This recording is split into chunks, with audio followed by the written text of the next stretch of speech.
You found the Live Local Marketing Podcast, where business owners share their knowledge about what's working in the market today. No fluff, just their experiences and stories from people who are making it happen. And if authentic, practical marketing resonates with you, be sure to visit livelocalwarmmarketing.com and learn to grow your business on warm marketing referrals. Now, on to the show. Welcome. Thanks for joining us here today. We're with Howard. Sir, how are we feeling today? I'm doing well. And yourself? Doing good. You're trying to fend off some illnesses, so we wish you luck. It's been going around. Thoughts. So positive thoughts. You say it out loud. It speaks it into the universe. So there you go. So today you're tuned into the Live Local Marketing Podcast, where business owners share their knowledge about what's working in the market today. Not fluff, not extras, just their experiences, their stories, and from the people who are out there making it happen, getting their hands dirty. Today we're with Howard. He's a sales professional with helping leaders install simple, repeatable systems for prospecting, presenting, and closing. Closing is the big one. So they hit targets without stress and break through their income ceilings. So here we go. As we know, we have 7 questions for Howard. We're going to go right through them, and he's going to give us some answers, and then he's going to do our outro where he talks about his business and how to get a hold of him. Sir, you ready? I'm all set. All right, cool. So more you talking, less me talking. As a business owner, sir, what was your first win? My first win as a business owner was when I was running my own business consulting for small business owners, and really was getting that first client. That's always the first win. Yes. But marketing wise, I always love to tell. But one of my real first wins was I used to work in minor league baseball, and I worked in Brooklyn for the Brooklyn Cyclones. We launched a team in cool. New York City. And we started to get a lot of attention. And I reached out to Nickelodeon because they had the rights to the Honeymooners. And since we were in Brooklyn, we wanted to focus on the Honeymooners and Ralph Cramton and do an event for it. And cool. So I was able to book get money from Nickelodeon, get their okay for the logo, get the rights to all these clips for the Honeymooners. We actually had the last living cast member was coming, all these great things coming up. I was so proud, such a win, sent out press releases. I was covered in 100 different newspapers around the country for the game to get rained out, and nothing happened. Oh, so it's a win, but we did a smaller version like 3 weeks later during one game of a doubleheader to make up for the game, but it was not the same. But it's still to get a national television network to invest in a minor league baseball team. I always thought that was one of my biggest initial wins. I always fascinate the minor league baseballs. Like, they really don't seem to have any marketing rules. How did you go about being creative and thinking of new ideas for them?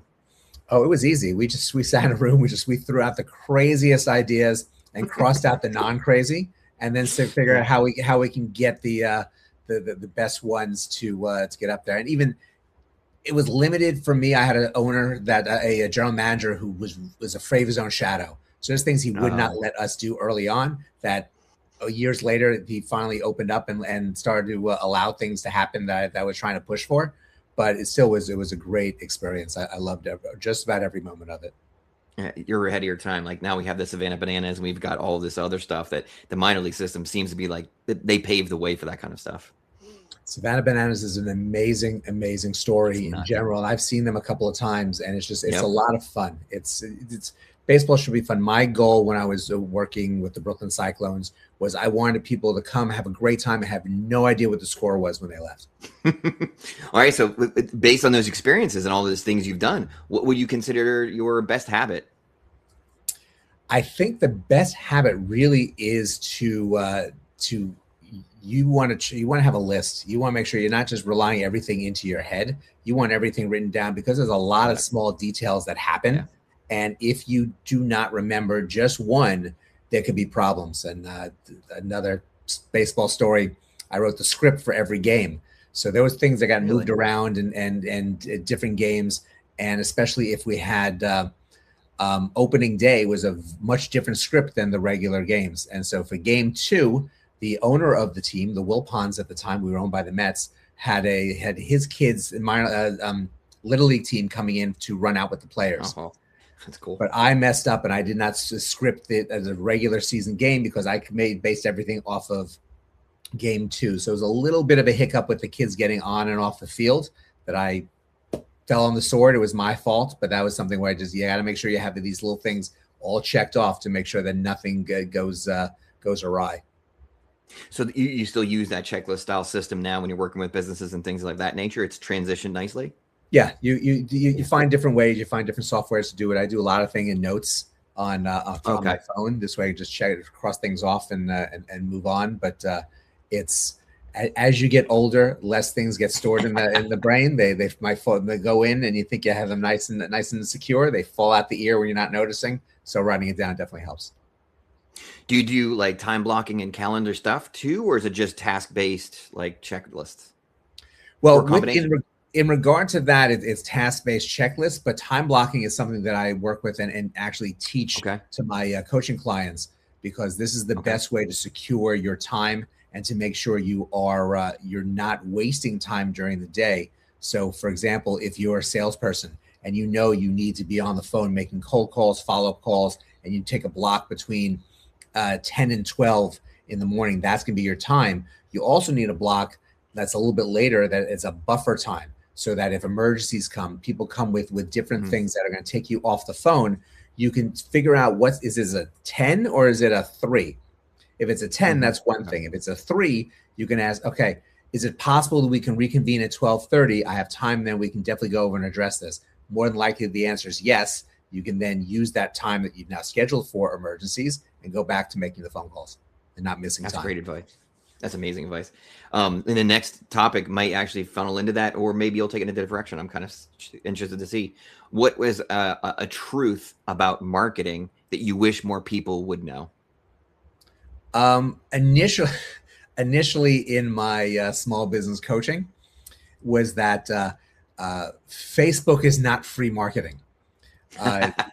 It can be if you use it the right way and you really develop it. But just having a Facebook page and slapping things up there doesn't mean you don't have to actually market your business and spend money on advertising and do different things, because no one understood the algorithm. No one understood that 5 or 6 out of 100 might see that page and post. And if they don't engage, then forget about it. But that's really the key. Small business owners have a skill, and it's whatever it is. I'm the best plumber. That's why I went out and opened a plumbing business. That does not mean I know how to do my books, how to do HR, how to do marketing. And it's trying to get through those early trying times, but really finding the right resources to help you to make sure you're doing things correctly, because you can make a mistake in the 3rd month of your business that you only find in year 4, but it could be one that's a leg of the support of the building that pulls it all down.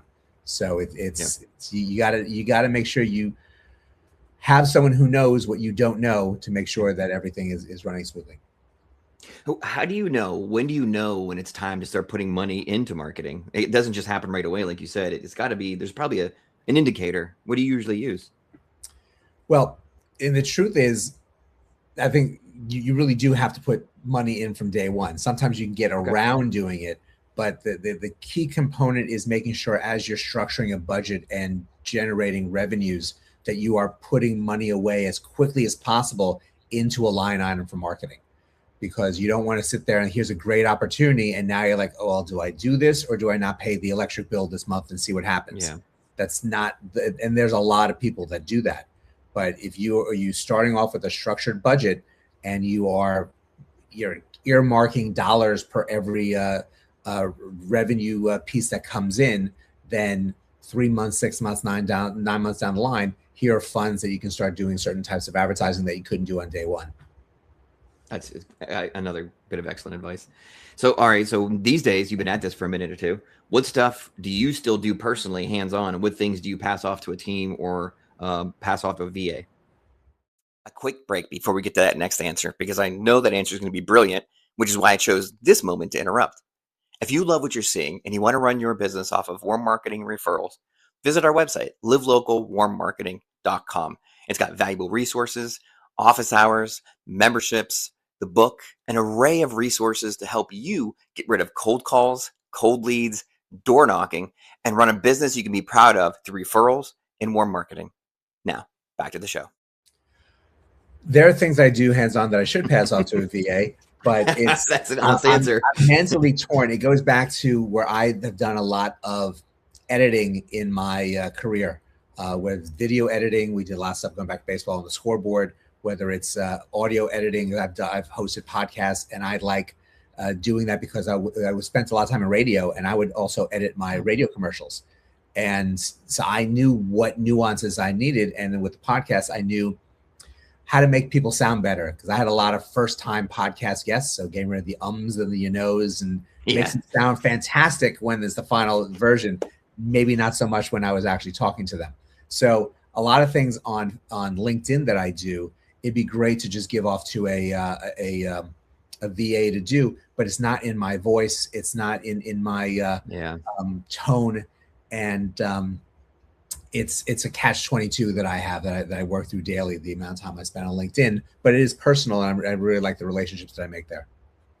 So it seems like you're doing like the personalized things yourself, the things that you know that need to have that touch, and then the things you don't really need or don't enjoy as much to the VA. So what advice do you give to an entrepreneur who's trying to decide what is important to hang on to and what stuff is not?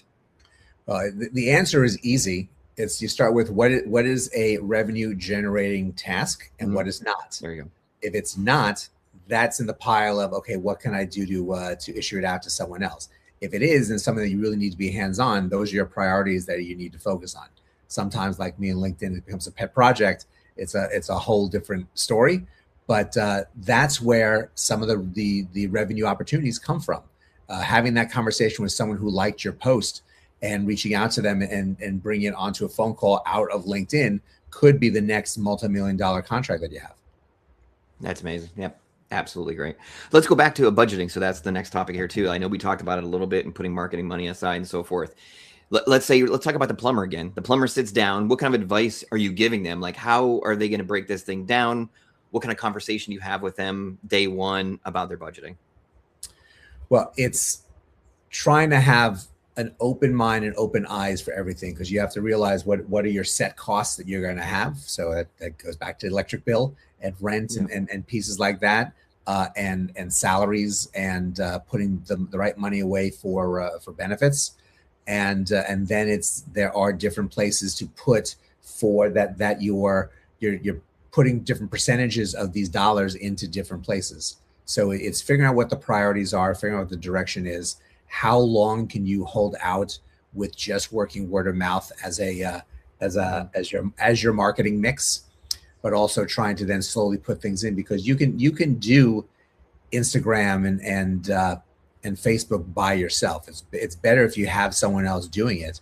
And if you are strategic about it, there are very cost-effective ways and people that you can find to do that for you. So really everything has to get thought out. It's not just slapping it on a spreadsheet and say, okay, my budget's done. There's really some good conversation development that's needed. Do you usually sit down with them often to do like a 1 year, 3 year, 5 year, 10 year? And if so, what kind of adjustments do you talk to them about? I won't go as far as 10 year. And the reason why is that you look at the percentages of businesses that are starting out, 80% of businesses that start in year one, the 2026 won't be here in year 5. Yeah. So you look at this year, next year, the year after. A good 3-year plan is always a great way to do it. And you always want to be at the end of the year doing a sophisticated, full review of what has happened and making those adjustments when it comes to budgeting time. And then looking at now adding a different year to the end, so that you're really seeing the growth and seeing where the path really is leading. What is your stance on stretch goals? Stretch goals are the ones that are like, hey, there's no way I'm going to get to there, but setting that into your 1 and 2 and 3 year stuff. Are you on board with those kinds of things? I know some people are like, stretch goals are a waste of time, and some people are like, we got to set stretch goals just to see. The answer is yes, but, and I say that because it's good, because you want to put little trackers in, little mini goals in that will give you an indication whether you're getting there. There's a lot of companies that do this. Actually, I had a conversation with one of my clients earlier with these different contests that happen in he sells insurance that the national company does. So if he's hitting those markers in the contest for February and the contest for May and so on and so forth, he is going to hit this big audacious goal that he set for the end of the year. If he's not hitting them, then he knows that he has to redirect or really try to focus on, okay, what's the next level for me to hit? And maybe that's something that I grow from from this into the next year. But those little stepping stone markers of success can really be the roadmap to hitting those big goals. That was a great answer, because I used to get people to say, all in, let's do it. And I said, people know it's a waste of time. And you went right down the middle and you said mini goals on the way up. So you took the third approach. That was very interesting. So you've been at this for a while. So what strategies, what marketing strategies are you done with? Like, I can't do this anymore. This doesn't work. Get rid of it. Minus rainy days. Of course, rainy days, you don't want those. But what strategies are out the door? I think a lot of that depends on who you're dealing with.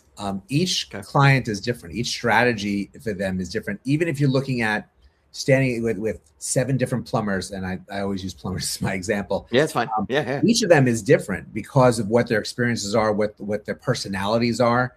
I had a guy, actually, he was a locksmith, and this is years ago when I was running accounts for an agency, and he was like, no matter what, it's a picture of me standing next to my truck. You can do whatever else you want, but this has to be. I said, I'm not sure if that's the best way to go. I think there's ways to utilize it. No, every single time.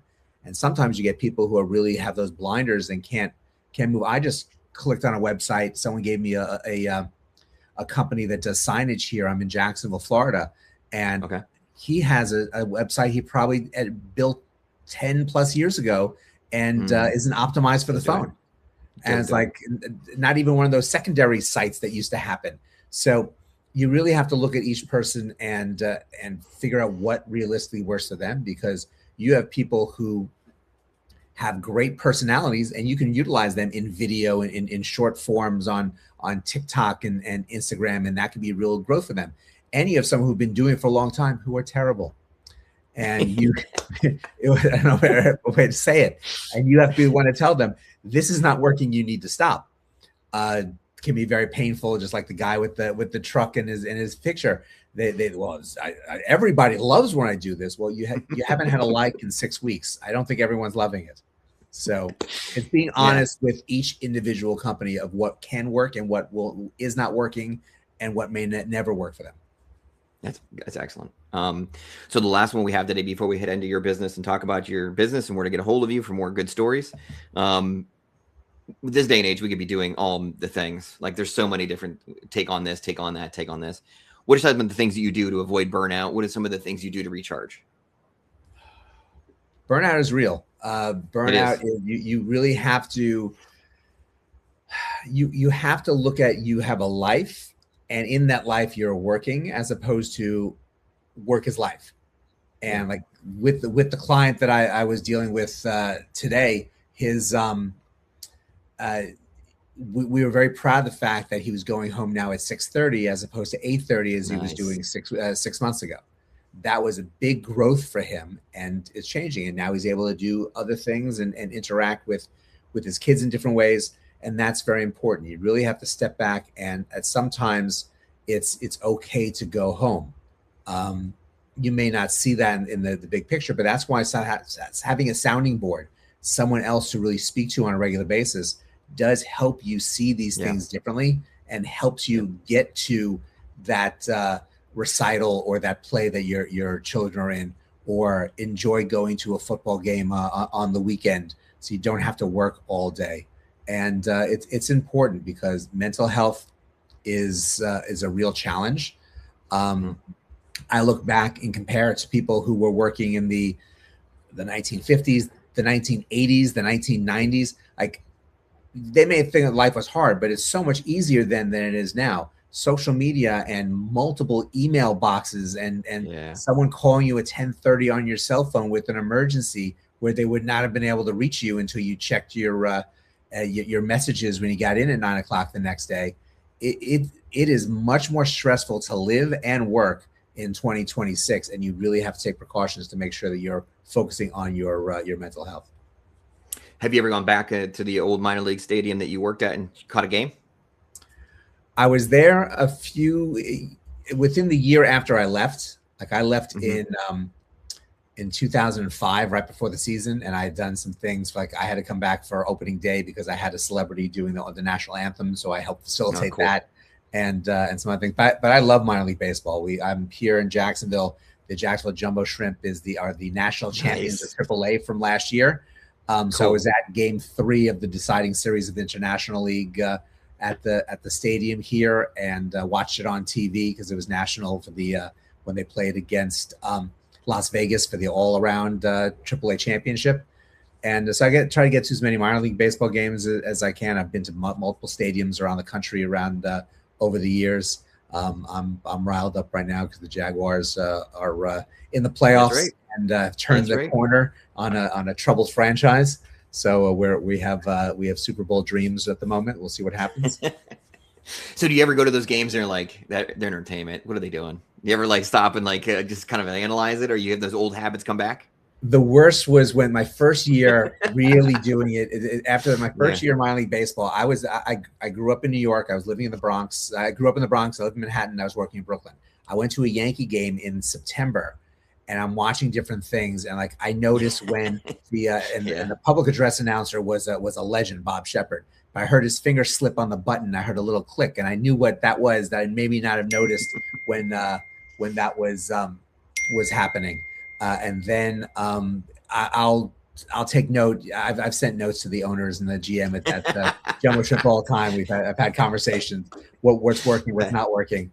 But some they've appreciated, and some they've nodded and smiled. So.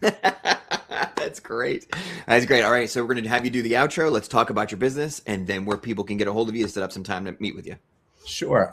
Well, right now I'm a sales coach, and I work with sales people, sales leaders, sales teams to in most cases teach people how to sell. A lot of people are selling. They never had any training to sell. My ideal clients are people with revenue responsibilities. They'll look me in the eye and say, I'm not really a salesperson. And salespeople have not yet figured out that they're not a salesperson, but they can be. There are people who are definitely born with personality traits that work well with sales, but there are skills that can be learned by anybody that can really help you keep people on the phone, start that relationship, figure out the right way to close them, figure out how to speak best for their personalities. And it's very important. I also have a book that's coming out. I'm finishing the last edit today, I believe. Yeah, plug it up. Going back to my small business coaching that I had done in the past. It's called Small Business Owner 101. It's a course that was not taught in college, how to be a small business owner, entrepreneur. And it really breaks things down. I try to focus it on high school, senior, freshman of college level understanding of everything that you need to do, how to set up a business, making sure it's the right, whether you're in an LLC and what kind of budgets and what kind of finances you need and how to finance it, how to make sure you're scheduling the budgets and the marketing properly. It's an A to Z list of how to that really doesn't seem to be out there in the marketplace. So I'm hoping that's going to be out over the next few weeks. Awesome. And do you have a website or anything, or a LinkedIn, or best place to reach me is Howard Wolpoff SWC.com. That's Southwestern Consulting, or find me on LinkedIn. I'm always there. WOLP as in Peter, OF as in Frank, F as in Frank. Awesome, man. I appreciate your time today and your great stories. I haven't interviewed a minor league baseball stadium promoter yet, so you're the first, and that was a lot of fun. I appreciate it. Thank you. I really had a lot of fun.